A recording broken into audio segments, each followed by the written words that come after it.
Have you ever stopped to think about what would happen if all of a sudden your neighbor, the guy on the subway, the little old lady from the morning coffee shop, all of them decided at the exact same time to let out the absolute worst version of themselves? I'm not talking about slow zombies you can push around with a broom. I'm talking about fully conscious people looking you dead in the eyes, telling you exactly what they're about to do to you, and smiling while they cry at the same time. Today, we're diving into The Sadness, the 2021 Taiwanese film that made even the most hardcore horror fans need a minute to catch their breath.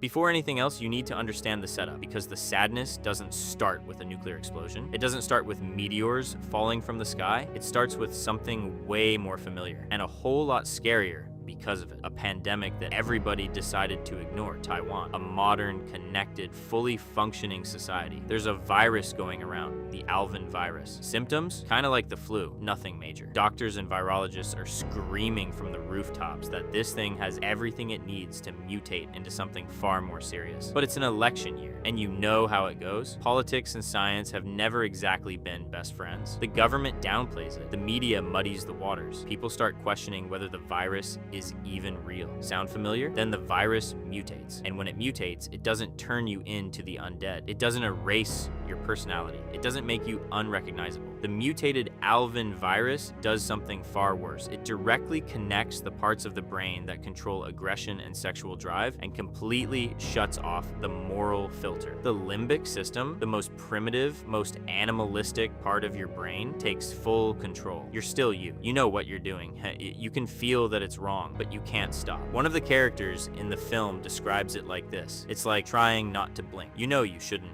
You feel the urge, and at some point, the reflex wins. Except here, the reflex is the worst thing that lives inside every human being, the infected cry. Hence the film's original Chinese title, Ku Bei, which literally means cry sad. They smile while tears stream down their faces. It's the most disturbing image in the movie because that sadness is real. They know, they suffer, and they keep going anyway. Now think about this. You're on the subway, heading to work on a regular morning. Phone in hand, music in your ears, thinking about what you're gonna eat for lunch. The guy next to you looks a little off, red eyes, locked expression. You don't pay it any mind. I mean, you saw 3 people coughing without a mask this week, and nothing happened. How many seconds does it take you to realize that something is seriously wrong? In the film, the answer is too late. The Alvin virus spreads through contact with the infected. Blood, fluids, scratches. On a packed rush hour subway, the rate of transmission is terrifying. A single infected person in a closed train car can kick off a chain reaction that cannot be stopped. The infected attack.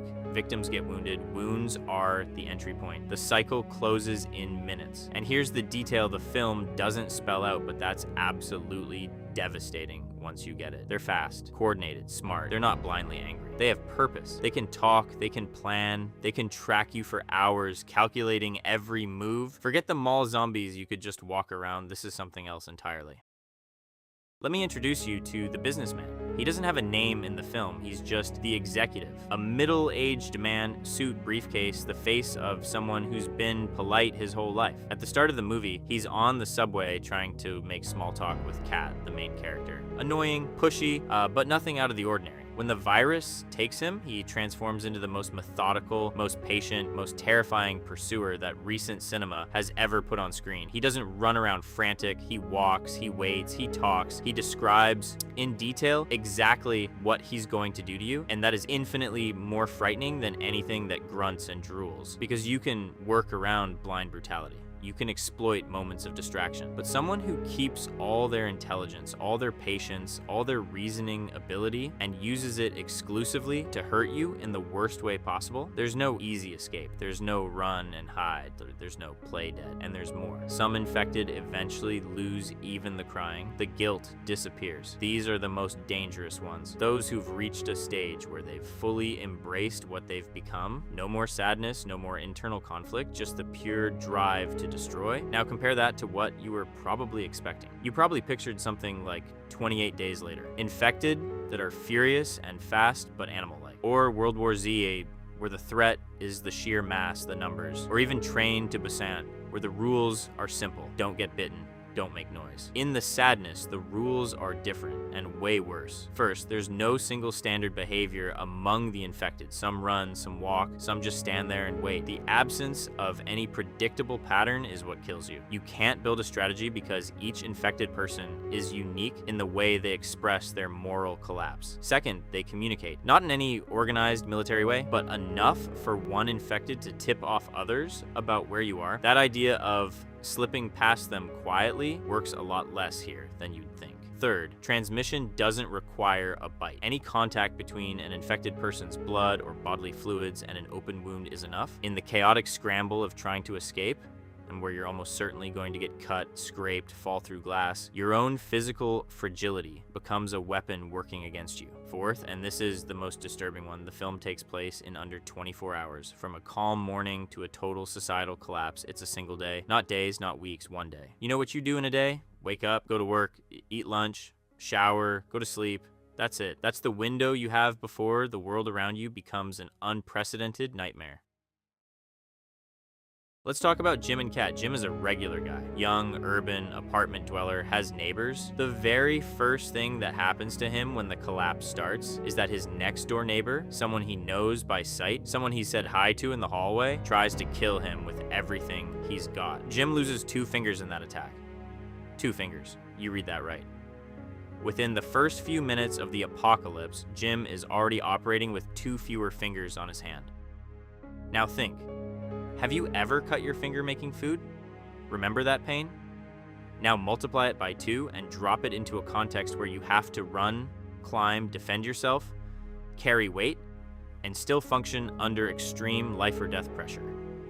Jim manages, but Jim also catches a generous helping of luck in every single scene he gets through. The neighbor attacks and falls in a position that leaves an opening to escape. The cafe where the chaos breaks out has a side exit. The route to the hospital has windows of opportunity. Every little detail that saves Jim is a very specific alignment of circumstances that, statistically, is not going to repeat itself for you. Kat, on the other hand, is maybe the most resilient character in recent horror history. What she goes through on the subway, and then in the hospital, is a survival test that very few people could pass on a psychological level alone well before any physical challenge even enters the picture.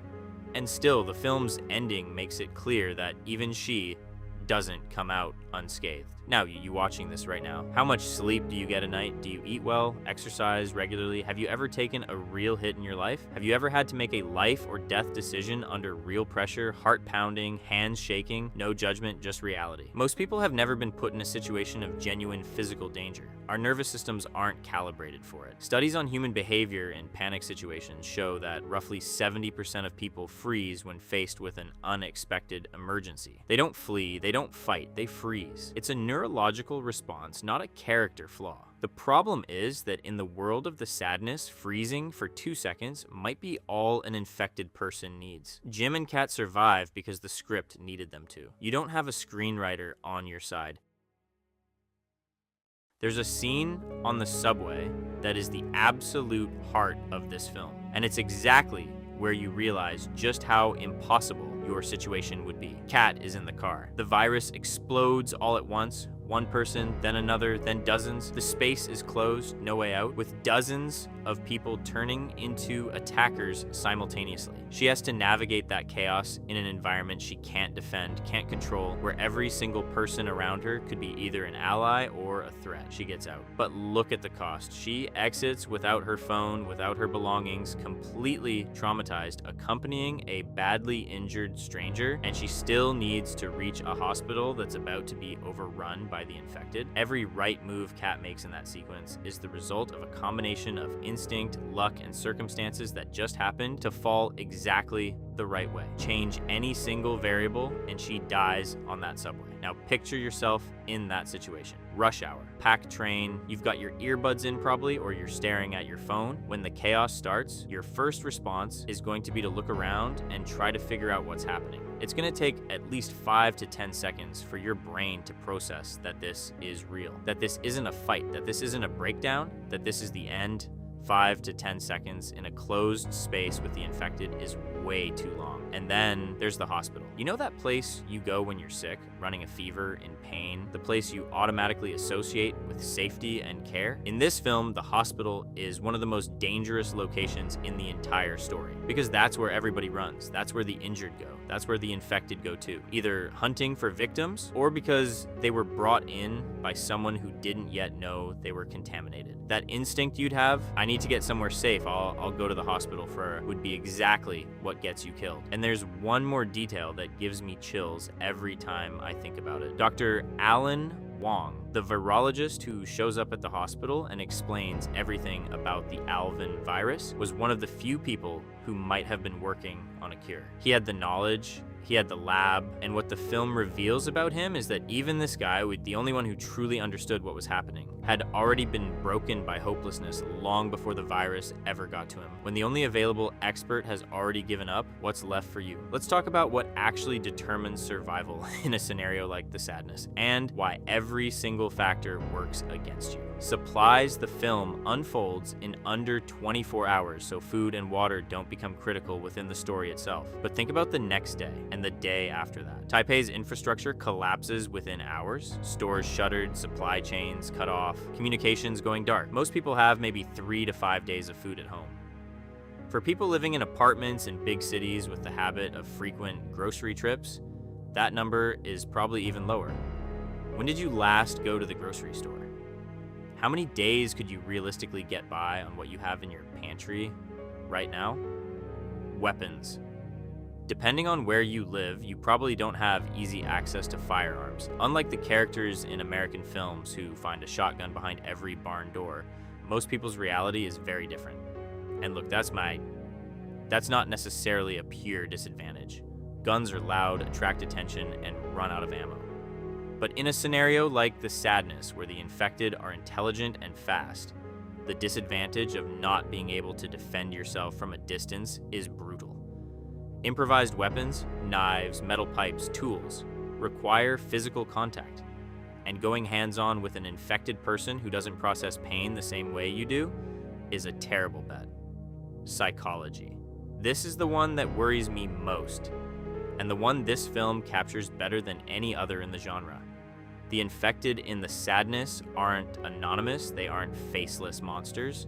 They're your neighbor, your coworker, the guy you saw every morning for 2 years in line for coffee, and they look at you with this mixture of recognition and horror, because they're still themselves. They know who you are and they're going to hurt you anyway. Studies on trauma and PTSD show that witnessing extreme violence against people you know causes significantly greater psychological damage than witnessing violence against strangers. Your brain is not equipped to process that in real time and still make rational survival decisions simultaneously.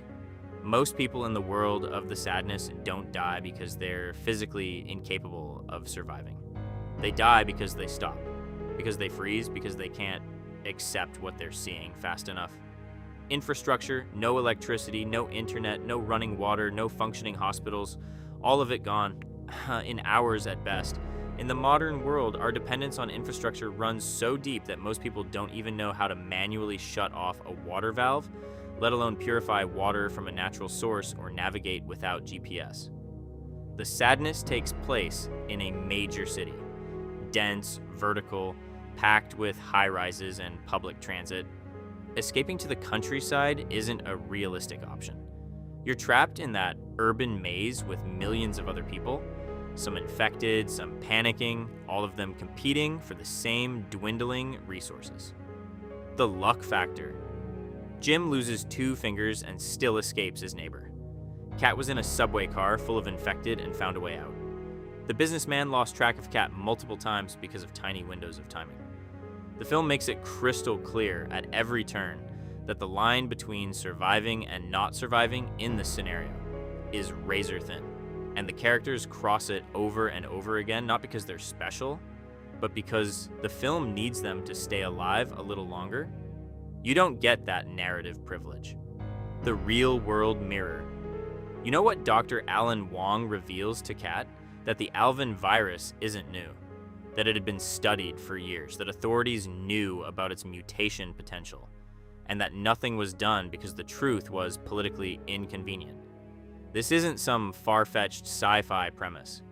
Recent history has shown that epidemic surveillance systems can be silenced under political pressure, that expert warnings can be dismissed when the timing is inconvenient, that the window between "we know this is a risk" and "the risk has become reality" can be devastatingly short.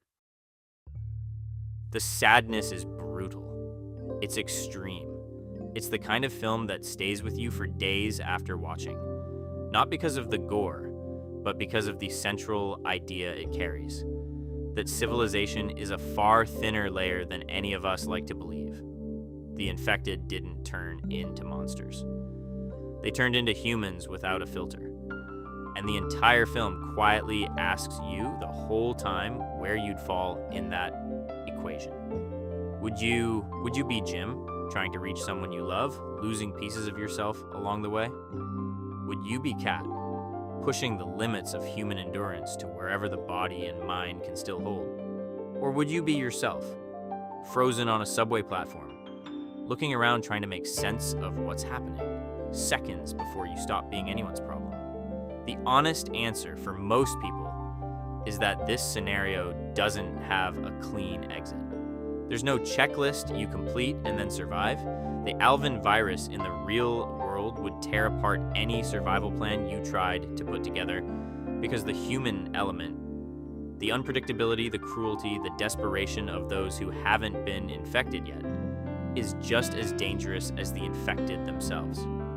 The Sadness is, at its core, a film about what happens when the social contract gets torn up. And the answer it gives is not a hopeful one. Drop a comment below. Do you think you'd have any shot in a scenario like this? What would your first move be if you woke up and found out the chaos had hit your city? Tell me. That's the conversation I want to have with you. And if you want to watch me tear apart more of your survival fantasies with other films, just let me know in the comments which scenario you want me to break down next week. There's a lot of good stuff still coming. Until then.